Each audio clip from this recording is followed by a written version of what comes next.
Okay. Welcome. Welcome everybody to another episode of What's in the Box. What's in the box? What's in the box? Repeat, John Doe has the upper hand. Today I will be showing you another thing that I believe is something that all BMW E46s and E36s and E30s that are drift cars should have on them. Along with the proper FabWorks video we made a while back with their rear control arms, I also believe that every E46 and E36 and E30 chassis should have one of these. A white box. Just kidding, that wasn't funny. An SLR angle kit. Big, fatty, beautiful arms. For show. We're gonna lay down these big, beautiful ultra angle kit arms. We're gonna lay down these absolutely wonderful 7075-T6 aluminum steering plates. Also these top hats with sliders and the tie rod sleeves. We'll just do one whole side to show you so that I can have some space on the counter. Now what were we saying? Straight as an arrow. SLR is a company that is ran by Sean Love Racing, and Sean Love is a genius when it comes to steering geometry and things like that. He's worked very closely with Chelsea DeNofa. If you don't know Chelsea DeNofa, this is him right here.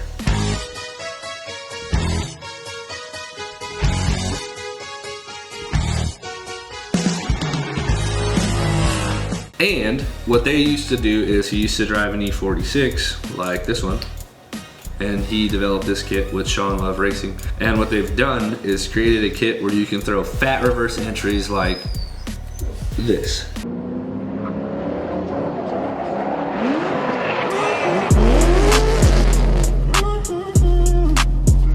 I really just admire this kit and the craftsmanship in it. A lot of this stuff is looked over, especially in other companies who build kits. And so when you're in the market for an angle kit, one of the things that I've learned the long and hard way, no pun intended, you should just invest in the better product, otherwise you're gonna buy it again. And I'm sure you've heard that a bunch of times from a bunch of people. I'm sure it pissed you off. I'm hoping that you hearing it from me is a little bit different from coming from maybe your dad or your uncle or your mentor or your teacher or whoever it is who's telling you this with your automotive stuff. As hard as it is to hear, they're right. So just listen. So, and the reason I learned that is because I have a bunch of buddies who buy angle kits and they break stuff all the time. Just a little testimony real quick. I ran the same SLR kit in my 36 chassis. I ran it in the 46. I did 2 years of competitive drifting in it in the 36 chassis, and then I put it into my 46 chassis, and I drove all season last year until round 2. Was it 2 when I crashed? I like to not remember. It was round 2. Round 2 and I crashed. Guess what happened? I finally broke something, go figure. I snapped an arm, and I broke a steering plate, and I broke a tie rod. My top hat was fine, but everything else got pretty much wrecked. The Hail Mary came with a mini kit on it. When I broke the kit that was on the Hail Mary, when I hit the wall, I was able to just swap out this knuckle and the hardware, except the Heim. All that stuff was able to stay because it was still fine, which is just kind of a testament to SLR. And when people are trying to get you to buy other angle kits, you can get another angle kit for cheaper, okay? I'll just say it because that's the fact. The fact is you can get another angle kit for cheaper. But you can buy this angle kit for maybe $150, $200 more than the kit that you're gonna go and buy, or possibly even less than the kit that you're gonna go buy, and you'll break this like never until you crash into something. You'll probably never break it. The kit will probably outlast your motor because you probably run a BMW motor with the turbo on it, and that's not smart. Right, Anthony?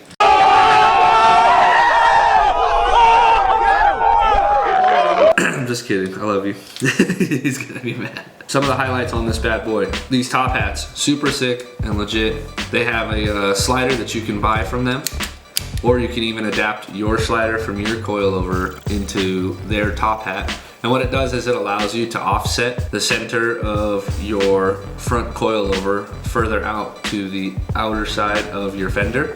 And that just allows you to stand the tire back up or get a little bit less camber out of it, and then you can even dial it all the way back to where you wanted all the camber in the world. So it just gives you more adjustability, and then it's completely FD legal. Along with this is that this kit here, you can see has a bunch of holes in it, and that is for you to be able to adapt it to your E30, E36, and E46 just by changing the point where these pins settle in. So it's very, very, very, very user-friendly, very, very adjustable. I'm not usually a big fan of adjustment, but to create a product like this that is able to be used across the board in several chassis, I'm all about it, because it makes it easy when you go from your E30 chassis and now you want to upgrade to a 36 chassis, and then you want to go and upgrade from that to a 46, you can keep the same angle kit and it'll work in all the cars. So this top hat here being made out of 6061 aluminum, really high grade stuff. This is like Formula One stuff. So you're paying for the quality, the machining. You can see that it's an actual machine piece. It's it's done very well. There's still the scarring from the tooling, and it's just like super legit. This isn't no MIG welded hunk of junk. This isn't some cut a piece of steel out and drill some holes in it. This is legit machining and legit development and geometry right here. So I really appreciate that. An angle kit was the last thing I think I got, and I was very late to the party. I think I got an angle kit in like 2013 or 12 or something like that. I was like, no, it was like 14. Honey, it was like 14.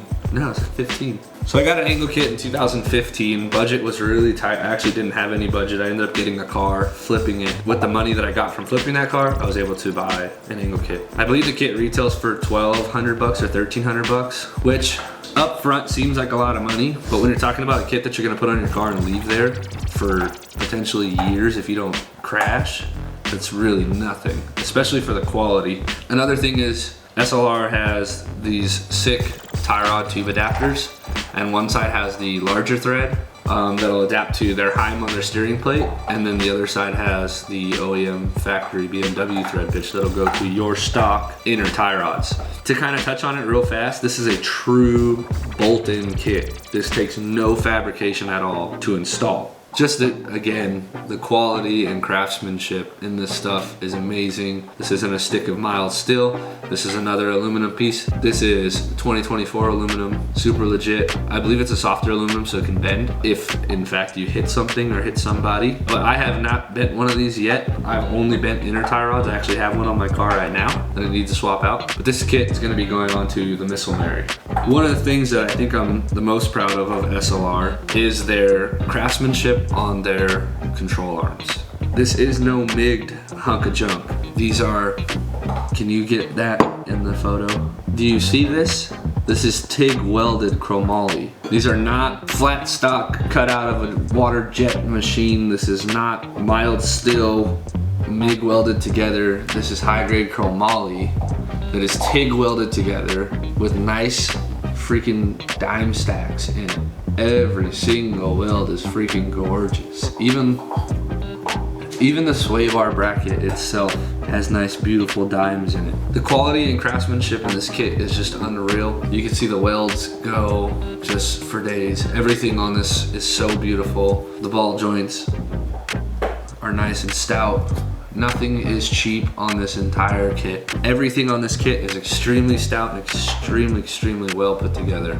I freaking love it. Again, on one of the unboxing videos, when we were talking about the Condor Speed Shop stuff, the SLR kit utilizes the round end here, and SLR makes an adjustable lollipop, or Condor has the treehouse style ones that I showed you guys last time that have also the round lollipop adapter for the E46 chassis. You can see some other things in it. They have this new powder coat. It's really freaking nice. You can see that they powder coat all their parts. This isn't paint, this is powder coating. So it's very strong and durable, as this will be seeing a lot of rock hits and a lot of debris hits here on the front end here. Expect to not have really any chips at all in this. The powder coating quality is just amazing. They got a couple of colors. I picked a gray one. It's got a really deep finish and a nice clear coat on top of that, accented with the really beautiful white logo placement on there. I like the white and gray combo. If you look at the lollipop section of it, you can still see that the burn marks are there. Again, these are completely TIG welded arms. Everything on these arms is absolutely beautiful. The kit is a higher quality, lighter weight kit, and it's proven by Chelsea DeNofa. I've driven on it for a couple years now. If you guys saw the man line, we did the man line on this kit. So that's the arm, the inner tire, or the tie rod adapter, and then the top hat with the adjustable camber plate on there. If we get down to the steering plate, a lot of thought and development has gone into these. I think this is like version 2 or 3 of this thing, but it hasn't seemed to change a lot. It's just minor things to make it a lot easier to work on. What you're looking at here is custom bolts here that he had to make as far as the stud here. And then we have some nice fat heims, really thick heim there. It's nice and strong. So we have a really good looking steering plate here. It's made out of 7075 T6 aluminum, very strong stuff. Nice fatty heim that you got there, and some specialty bolts that Sean has cooked up himself. On this side, starting from the rear of the knuckle, this would be where your new control arm would be mounting up in between these two misalignment spacers. And then moving forward, your tie rod would then connect to this heim here, and then this front bolt here would be dropping into your original tie rod pickup point on your knuckle. So you can see the difference from where it originally mounted to where it now mounts. Along with the new positioning on mounting, you have these holes here on the tie rod pickup point on the steering plate to adjust your Ackerman. I believe you have 3 different positions to set in, and then that'll allow you to get your front wheels to either steer together at 0 Ackerman all the way up to whatever you'd like for the most part. Within reasonable sense, you can't just go like crazy and have your wheels doing 2 totally different things. I run, I believe, the most inner position. I run the most inner setting, which is not 0 Ackerman. It's a closer to factory setup. I don't know the exact number, but I've always ran it in that position, and I really liked it. And Sean actually sets them up, like depending on what you're doing. If you buy the kit for drifting, he'll actually send it to you, set in the position that they run. And they, I mean, isn't like Sean and Chelsea and stuff, unless that's changed, unless Chelsea changed the setting since. Usually it'll be set up in the position that you're ready to go and bolt this into your car. And you can see it has a step here in the steering block, and what that is for that washer. This washer will stay there, and you can add washers and take away washers depending on which chassis you're running, because all the knuckles are different. But this kit will fit M3s. It'll fit the E30 chassis, M3 E36, regular E36, regular E46s, and M3 E46s. And again, nice, beautiful machine piece with all the freaking scars and stuff in it from the tooling. It just looks so good. It's so stout. I really admire the craftsmanship of the SLR kit. I do not recommend getting any other kit. I've driven on a couple of them. Didn't really care for them. The SLR kit, what they like to focus on mostly is rear end traction. You can kind of see that in the way that the cars handle if you insert clip of my reverse entry at Grange again.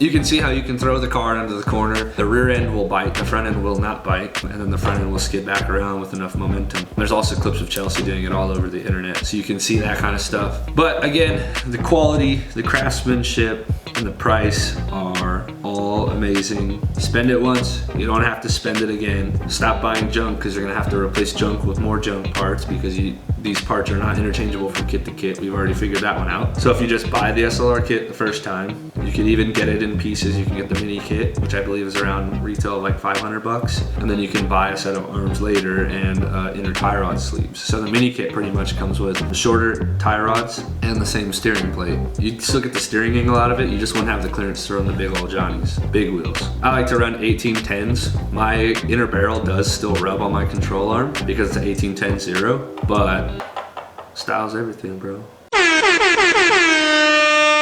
I appreciate you guys taking the time to hear me out on this SLR kit. I really think that you should buy one. I really feel that if you're getting involved in drifting, this is your best bet. It is gonna cost a little bit more than some of the cheaper kits out there, but again, the quality is absolutely there. And they're all just great guys. Sean's a great guy out in Florida. I support SLR, SLR supports me. You guys should absolutely get their stuff. So now that you've seen it, we're gonna go ahead and go and give you guys a rundown on how to install it in a later video. I hope that you guys are willing to take my word on this. Get yourself an SLR kit, and we'll see you soon. As always, thanks for watching. Let's just watch some more clips of what this kit can do.